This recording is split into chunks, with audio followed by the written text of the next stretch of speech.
Enseñanza para pastores, con el pastor Víctor Manuel Buitrago. Bien, seguimos aquí con nuestros métodos de estudio bíblico. Hoy vamos a estudiar el método biográfico, pero no sin antes recordarles que los materiales que yo estoy utilizando son los escritos por el hermano David Grams para el Instituto de Superación Ministerial. Entonces vamos a estudiar hoy el método biográfico. Empezaremos entonces por definir el método biográfico. Mientras tanto, quiero que sepa que Víctor Manuel Buitrago es quien les comparte estos materiales en este momento. Y si usted tiene alguna inquietud y quiere consultarme algo, puede hacerlo a mi correo electrónico victorbuitrago@gmail.com. Muy bien, aquí empezamos entonces con el método biográfico y creo que lo primero que hay que hacer es una definición del método. El método biográfico es un estudio sobre el autor del libro bajo consideración. A veces este se extiende hacia otros personajes del libro, especialmente para ver la relación con el autor. La meta de todo estudio bíblico, no importa el método que usemos, lo que estamos buscando es comprensión, ¿verdad? Ahora, se llega a comprender mucho mejor un libro si nosotros conocemos al autor del libro. Hay un principio importante y ese es el principio que dice que la verdad cristiana nunca puede ser desasociada de la persona que la proclama. Así también es la relación entre el autor y su libro, ¿verdad? Entonces, las biografías bíblicas son intensamente humanas. Nos proporcionan instrucción, nos proporcionan ejemplo, nos proporcionan amonestación y valor. Mire, en Santiago 5:17 leemos que Elías era un hombre sujeto a pasiones semejantes a las nuestras. ¿Cuántas veces hemos recibido ayuda espiritual del libro y de la vida de Elías? Cuando vemos la vida de Elías, nos sentimos identificados con él porque es muy, muy parecido a nuestra vida. Las biografías bíblicas, aparte de ser intensas, dan o nos permiten conceptos abstractos de la Biblia, y esos conocimientos abstractos de la Biblia nos llegan a dar o a tener sentido concreto para nosotros cuando relacionamos con la vida, con los pensamientos, con las experiencias, con las acciones de los personajes que estamos estudiando. Palabras abstractas como santidad o fe solo tienen significado concreto cuando las vemos dentro de la vida de una persona, ¿verdad? El estudio biográfico es de mucha importancia porque Dios ha escogido revelar sus planes y sus propósitos a través de hombres y mujeres. Esos hombres y mujeres son representativos de la raza humana. Un conocimiento profundo de estas personas es necesario para una comprensión adecuada de esa parte de la palabra de Dios que ellos escribieron. Vamos a mirar entonces cómo se desarrolla este método.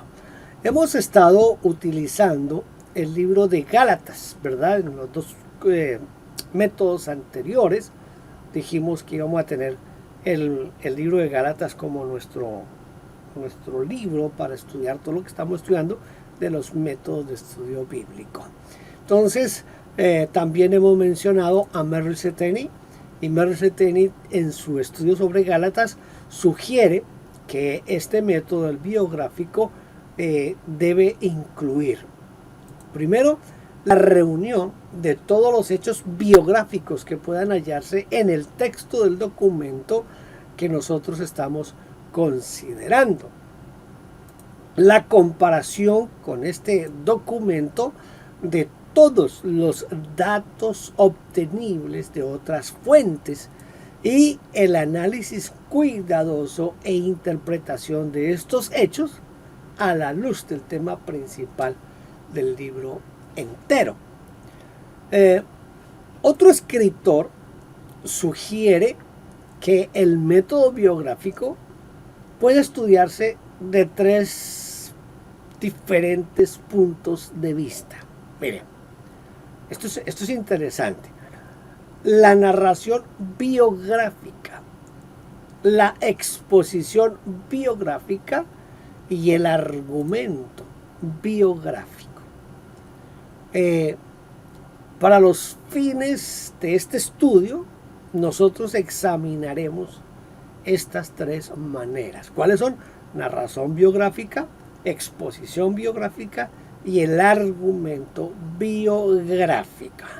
Entonces vamos a empezar con el primero, que es la narración biográfica.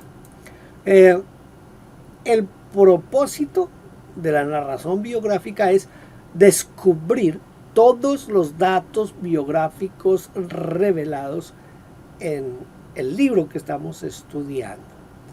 Ese estudio debe hacerse primero dentro de los confines del mismo libro que estamos estudiando, para ver la relación entre la vida del autor y el mensaje que él está escribiendo.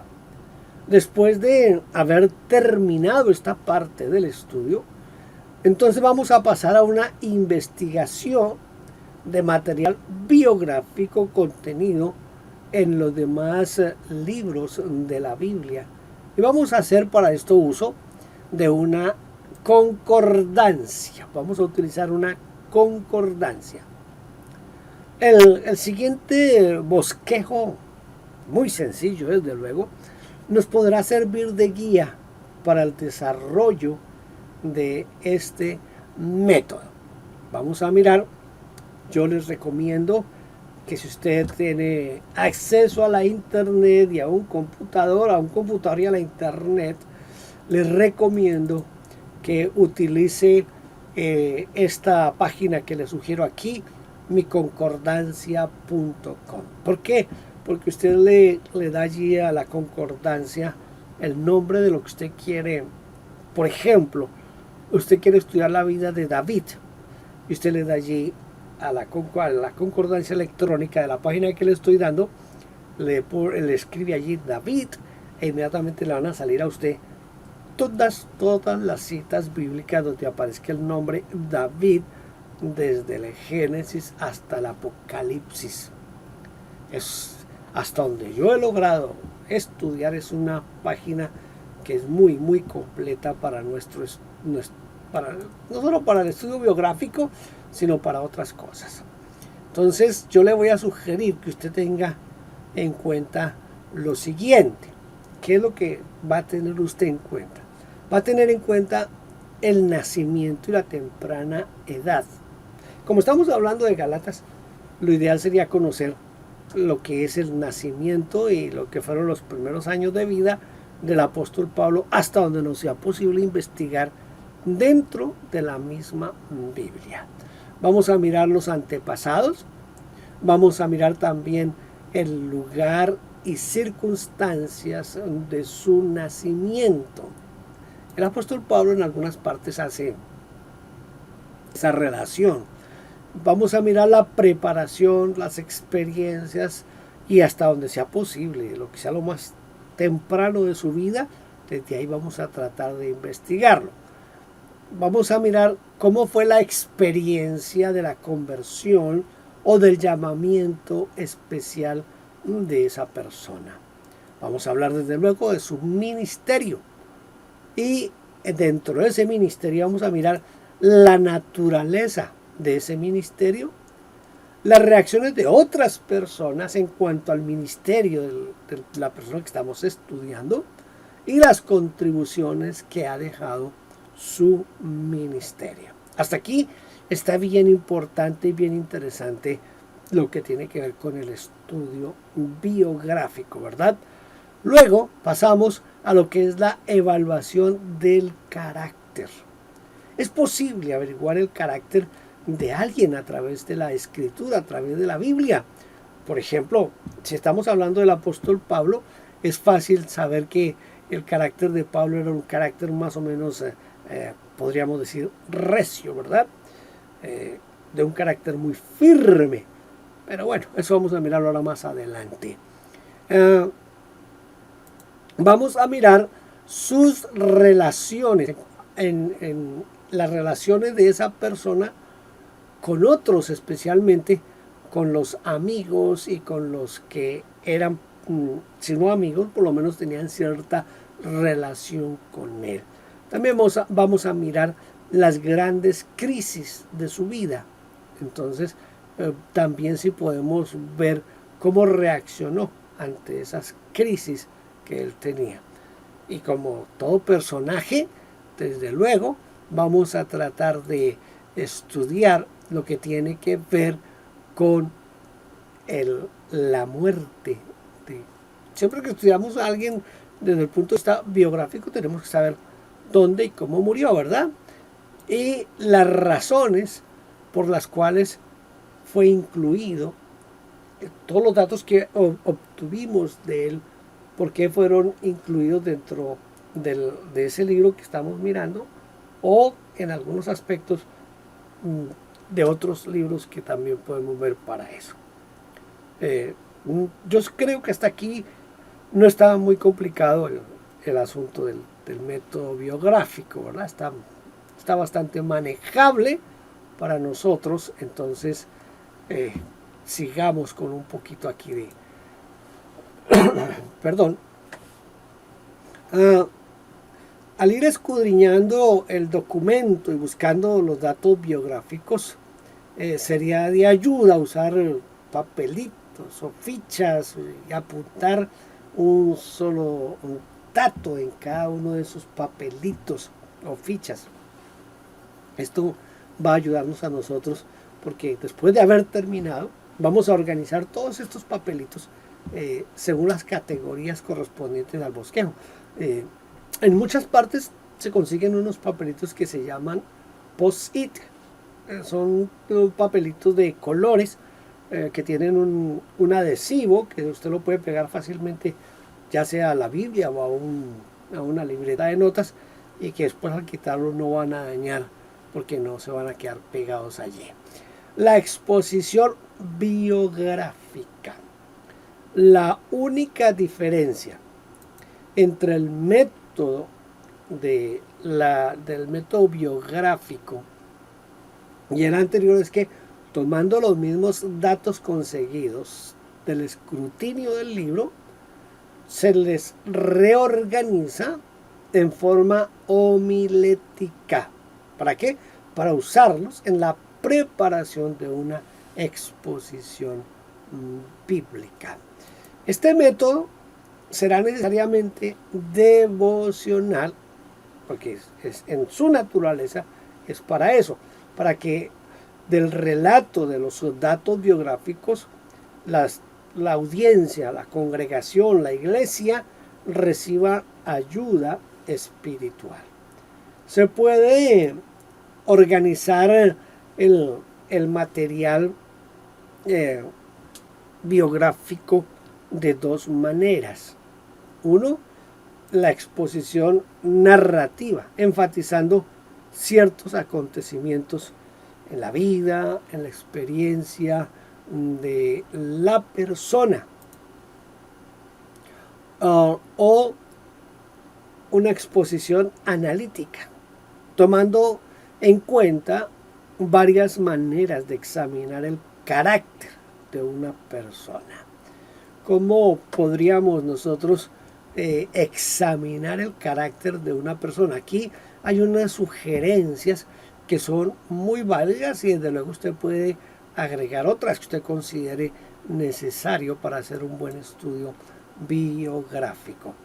Entonces puede ser el estudio del medio ambiente, de las influencias de ese medio ambiente sobre la persona, los rasgos o las cualidades de la personalidad de ese personaje que estamos estudiando, cuáles fueron sus éxitos sobresalientes y buscar las razones de por qué tuvo éxito en esa parte, y la influencia de su vida sobre otras personas. Entonces entramos ahora a lo que es el argumento biográfico. Este método utiliza los datos biográficos para demostrar la validez del mensaje escrito o para reforzar ciertas facetas de la verdad que nosotros queremos presentar. Al relacionar estos métodos o este método con Gálatas, Merrill Ceteni nos dice lo siguiente. Él dice que los datos biográficos en Gálatas no fueron escritos por Pablo con el propósito de narrar hechos interesantes de su propia vida, sino como una justificación de la actitud que había tomado en cuanto a la relación de la ley con el Evangelio. Como método de estudio, el argumento biográfico se emplea con menos frecuencia que los otros dos, puesto que no hay muchos libros de la Biblia que se presten para este estudio. Pablo lo usa hasta cierto punto en Filipenses y también en sus dos cartas a los Corintios. Y el Señor Jesucristo lo usa en ciertas ocasiones en el Evangelio. Vamos a tratar de mirar cómo se trabaja este método. Como estamos hablando sobre el libro de Gálatas, ahora vamos a tomar en Gálatas solamente lo relacionado a Pablo como persona, al apóstol Pablo como persona. Entonces, el siguiente ejemplo es del tipo de narración biográfica, mencionado, ya lo mencionamos antes, ¿no? Sobre la vida de San Pablo. Los datos biográficos se han sacado exclusivamente, escuche, de un estudio de segunda carta a los Corintios. Primero, los siguientes datos son los que podrían haber escrito. Usted ya le hablé de unos papelitos en posido, de lo que haya sido. Usted los pudo haber escrito o en fichas. En un tiempo vendían, yo creo que todavía lo venden, yo lo consigo todavía, que son unas cartulinitas que miden más o menos 7 centímetros por 14 centímetros, y ahí escribía uno. Yo los usaba mucho cuando iba a la biblioteca en mi tiempo del bachillerato. Entonces, estos datos usted los puede escribir, no sé si en ese tipo de fichas o en papelitos como el que le menciono, que en algunas partes lo llaman post-it. Entonces tenemos, recuerde que estamos hablando de segunda carta de Pablo a los Corintios. Capítulo 1, versículo 1, Pablo, apóstol. Capítulo 1, versículos 4 y 5, sufrimientos por Cristo. El versículo 8, persecución en Asia y librado por Dios. Versículo 11, recibió regalo de ellos. ¿De quién? De los Corintios. 12, llevó un buen testimonio. El cambio de planes de su visita no fue por causa de inconstancia. No fue porque Pablo era inconstante o cosa que se parezca. Luego viene lo que es la evidencia de la conversión del apóstol Pablo, la actitud acerca de la censura y la compasión. Ahora en el capítulo 3, versículo 5 dice que dependió de Dios para la suficiencia, que Él es ministro del nuevo pacto, que es irreprochable en su conducta diaria. El versículo 5, predicó a Cristo, no se predicó a sí mismo. El versículo 6, la luz resplandeció en su corazón. Esto es la experiencia de conversión del apóstol Pablo. Experimentó constante crucifixión con Cristo. Y en el versículo 16, nos habla de el desgaste físico. En el capítulo 5, en el versículo 2, él habla de esperar la vida futura, luego de las pasiones de ser acepto del Señor y ser consciente del juicio venidero. Esto es una parte muy importante. El versículo 11, el temor de Dios le impulsó para predicar a los hombres. Y el versículo 15, constreñido por amor de Cristo. El 18, la conversión, ministerio de reconciliación que le fue entregado. En el versículo 20, es embajador de Cristo. Luego en el capítulo 6, versículo 3, habla del deseo de no ser tropiezo a nadie. Luego nos habla de ese sentir paternal hacia los corintios. En el capítulo 7, testimonio puro y honesto de su ministerio. En el versículo 9, no se alegra de los errores cometidos por otros. Y luego en el 7:63, 8:6 y el 23 dice que es ayudado por Tito en su ministerio allá en Macedonia. Luego nos habla de la firmeza en su trato con la iglesia en cuanto a las ofrendas. En el capítulo 10 nos habla de su debilidad física y presencia física como han causado desprecio. Ustedes saben que el apóstol Pablo parece que tenía los ojos un poquito brotados. Algunos dicen que por la experiencia que tuvo en camino de Damasco le quedaron los ojos un poquito brotados. Entonces su aspecto físico no era muy agradable mirarlo. Era poseedor de la autoridad de Dios. Y en el capítulo 10 nos habla de su celo misionero, luego de la preocupación por los creyentes en Corinto, porque recuerden que él fue el fundador de la iglesia. Luego nos habla de la descendencia hebrea. Luego nos habla del sufrimiento en el ministerio. Y en el capítulo 12 habla de esa experiencia que él no la quiere relacionar con él mismo, pero que tiene que ver con su arrebatamiento al cielo. Y en el capítulo 12, versículo 12, para reforzar su apostolado, habla de las señales que hizo como apóstol. Luego está por visitarles por tercera vez. Bueno, dejemos ahí quietos. Iba a decirles alguna cosa, pero dejémoslo ahí. Preocupación por los corintios. La autoridad apostólica que tiene el apóstol Pablo. Ahora, teniendo a la mano este material biográfico que hemos sacado únicamente de segunda carta a los Corintios, procedemos ahora al trabajo de organizar esos datos. Como hemos hecho fichas o hemos hecho papelitos, los vamos a poner en grupos.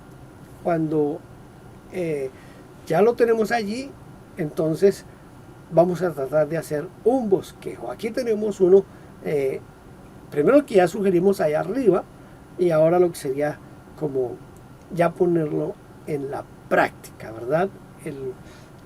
El método biográfico con los papelitos que tenemos allí. Miren, esos papelitos que tengo ahí mostrándoles en ese gráfico son los que en algunas partes llaman posit, ¿verdad?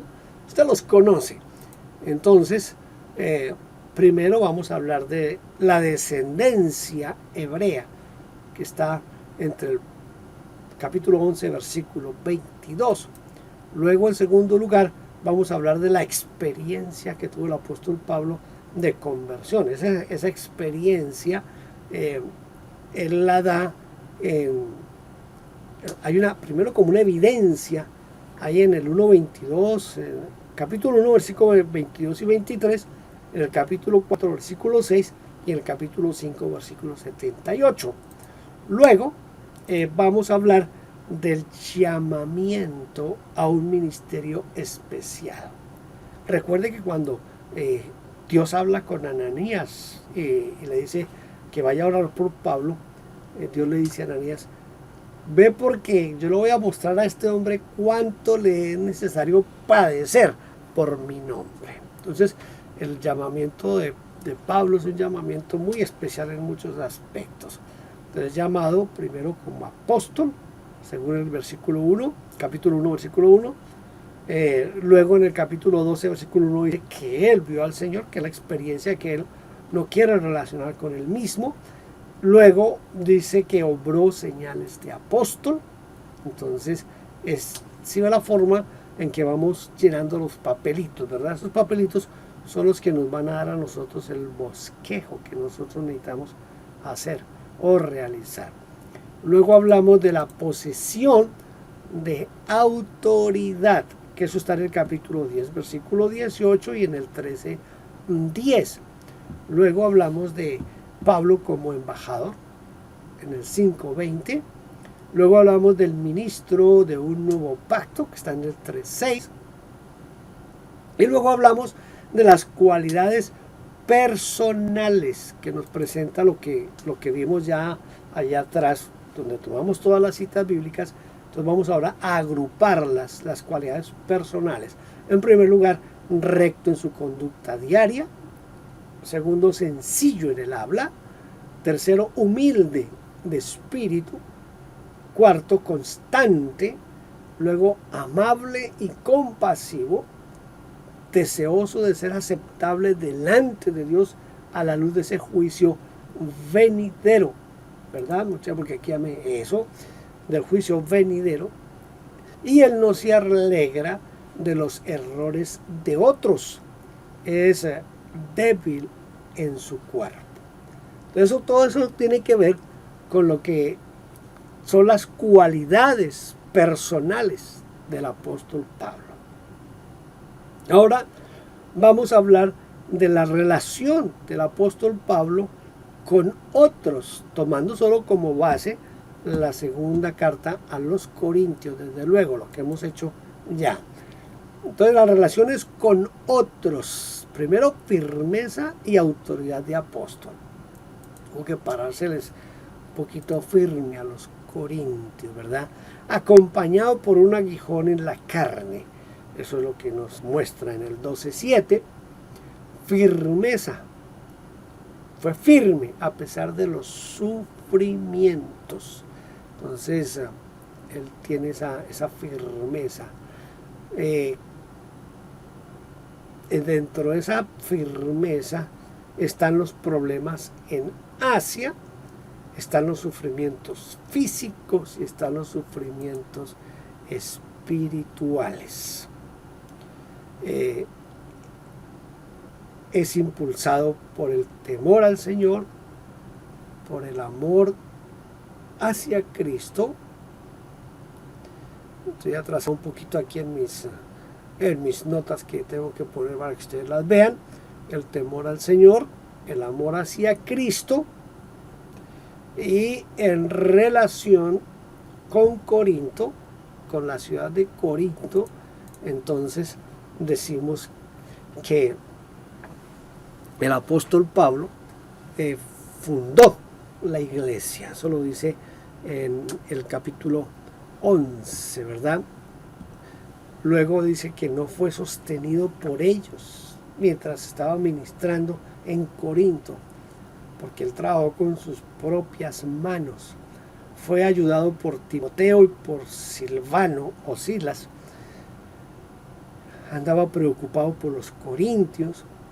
Esperó hacer un tercer viaje para verlos y tuvo un testimonio limpio y honesto. Tuvo un testimonio limpio y honesto. Séptimo, las razones por haber incluido este material biográfico. ¿Cuáles son las razones? Primero, para vindicar su apostolado. Para vindicar su apostolado. Segundo, para corregir los errores en la iglesia de Corinto. Tercero, para aclarar conceptos erróneos acerca de él. Cuarto, para impulsarles a un servicio mayor. Quinto, para demostrar cómo vivir en medio del sufrimiento. Y sexto, para señalar fuentes de fuerza física y espiritual.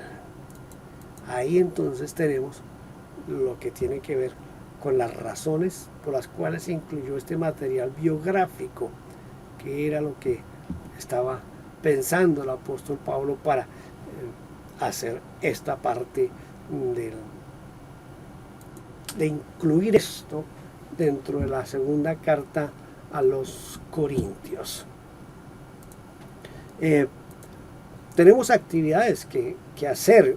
Recuerden que estamos estudiando en forma ya, si usted está siguiendo estos estudios bíblicos, esta manera de estudiar la Biblia, usted ya debió haber hecho 2 estudios del libro de Habacuc, ¿se acuerda? Muy bien, vamos a seguir con Habacuc y vamos a conocer mejor a Habacuc por el estudio biográfico. Vamos a conocer a Habacuc, no tanto el libro, sino al personaje, al autor del libro, que es Habacuc. Entonces, para eso le sugerimos que usted repase con cuidado todo el libro de Habacuc, buscando todos los datos biográficos existentes dentro del mismo libro de Habacuc. Anote, ya sabe, en papelitos de los post-it o en tarjetas de fichas bibliográficas, anote cada dato. Procure usar solamente un papelito por cada dato. No trate de ubicar 2 o 3 datos en un solo papelito, porque después se le va a dificultar hacer lo que es en sí el bosquejo. Entonces trate de hacerlo de esa manera. Luego busque datos biográficos sobre Habacuc en otras partes de la Biblia, si es que los puede encontrar. Ya le dije, si usted escribe en el buscador de concordancia.com, escribe la palabra Habacuc, va a encontrar posiblemente en otros lugares a este personaje. En cuarto lugar, organice los datos según la estructura que a usted mejor le parezca, pero le recomendamos que haga uso de esa estructura que le sugerimos aquí, que es como lo más organizado posible. Pero usted tiene derecho a organizarla como usted quiera. Lo importante es que conozca lo máximo acerca del autor. La biografía de Habacuc, que resulta de este esfuerzo, debe ayudarnos no solo para conocer mejor al autor del libro de Habacuc, sino que nos sirve para ver y sentir juntamente con él, y ciertamente para comprender mejor el libro que él escribió. Hasta aquí nuestro método biográfico. Espero que se pueda sentar ahora con el libro de Habacuc y comenzar a leerlo, ya teniendo en mente que lo que usted va a buscar son los datos biográficos de Habacuc.